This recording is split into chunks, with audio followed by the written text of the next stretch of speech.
Wainapanapa State Park incident. On January 29, 2017, 32-year-old Gregory Wilhelm was visiting Maui, Hawaii with three friends when a normal day at Wainapanapa State Park turned into a fatal mistake. While exploring the area, the group found a cave entrance near the sea line, something that many tourists had visited before without any issues. At first, they all stayed near the entrance. The area was well lit, and it didn't seem dangerous. But Gregory wanted to explore further inside the cave. He didn't have proper equipment, so he used his phone as a flashlight, placing it inside a plastic bag to keep it dry. He convinced one of his friends to follow him, while the two others stayed behind at the entrance. The two men walked out into the cave, moving slowly through the dark water.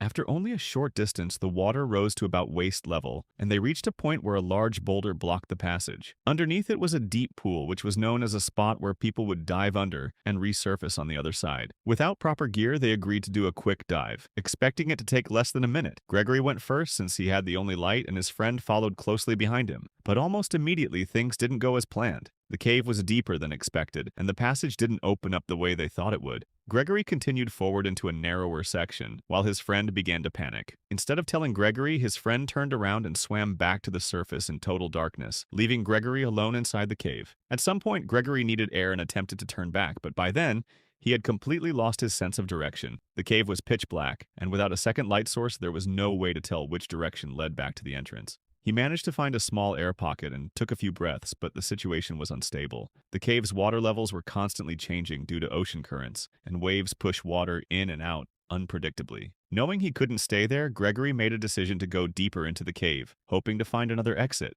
Meanwhile, his friend resurfaced where they had originally entered, but Gregory never came back up. The others realized something was wrong and eventually called for help. When rescue teams arrived, they searched the cave and found Gregory's body 75 feet deep inside. He had taken a wrong turn in a tight passage and was unable to find his way back before running out of air. The Goss Canyon Incident.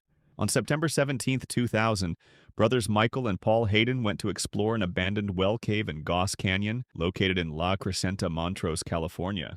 This wasn't a random decision. They had been there before during childhood visits and were familiar with the general layout of the cave. The cave had a small entrance, about 3 feet by 4 feet, which led into a horizontal passage around 50 feet long. Inside, there was a deep water pool estimated to be around 100 feet deep, connected to vertical shafts above. Paul, who was a master sergeant and trained pararescue man in the Air Force, took the lead. He was also an experienced scuba diver and had brought proper equipment, including tanks that would give him approximately 2 hours of air. Michael stayed near the main pool area while Paul entered the water. They used a rope tether system tied to a large rock to communicate. Every so often, Michael would tug the rope, and Paul would respond with similar tugs to signal that everything was fine. For about 20 minutes, everything went exactly as planned. Then, Michael tugged the rope again and got no response. He tried again, but this time the rope felt tight and completely still. At first, he assumed Paul was stuck somewhere in the cave, so he pulled harder, but nothing changed. Realizing something was seriously wrong, Michael immediately left the cave to get help, knowing that Paul had a limited air supply. When rescuers later recovered Paul's camera, the footage revealed exactly what had happened.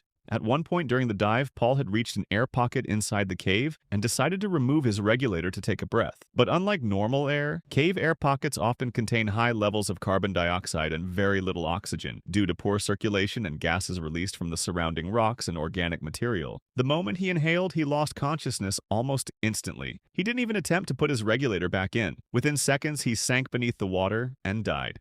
The Blue Hole Tragedy. On March 26, 2016, a group of experienced cave divers began exploring the Santa Rosa Blue Hole in New Mexico. The site had been partially closed off decades earlier after previous fatalities, but it had recently been reopened for exploration. Among the divers were Mike Young and Navy veteran Shane Thompson, both highly experienced in cave diving. Over the course of 3 days, the team mapped different parts of the cave system, gradually moving deeper. On the third day, Mike planned to explore a particularly tight section at around 140 feet. Followed by another narrow opening at approximately 165 feet. Shane was instructed to stay behind at the open area and not follow him into the tighter passages. But once Mike disappeared from view, Shane decided to follow anyway. As he moved deeper into the cave, the environment became more dangerous.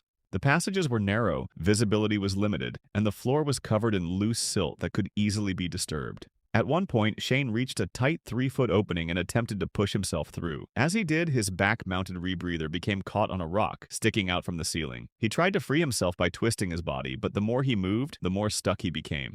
Eventually, Mike returned and found Shane trapped. After several minutes of effort, he managed to push and reposition him just enough to free the equipment, but by then, Shane was already panicking. His breathing became rapid and uncontrolled, which is extremely dangerous when using a rebreather, as it relies on steady breathing to function properly. As they continued, Shane accidentally moved the guideline that marked the path back to the exit. In the confusion, he lost track of it completely. Without the guideline, the cave became disorienting. Every direction looked the same, and visibility was too poor to navigate by sight alone. Still panicking, Shane pushed forward, trying to find a way out. But he entered another tight passage and became stuck again. This time, even more severely. By the time Mike found him, Shane was wedged tightly in a narrow opening, unresponsive, and no longer breathing through his mouthpiece. He had fought to escape, but the cave left him with no room to move and no time to recover. Mike was forced to leave and report the incident. The next day, he returned alone to recover Shane's body, navigating the same dangerous passages again. Subscribe to join the family and comment any video suggestions you might have, because here is one place your opinion matters.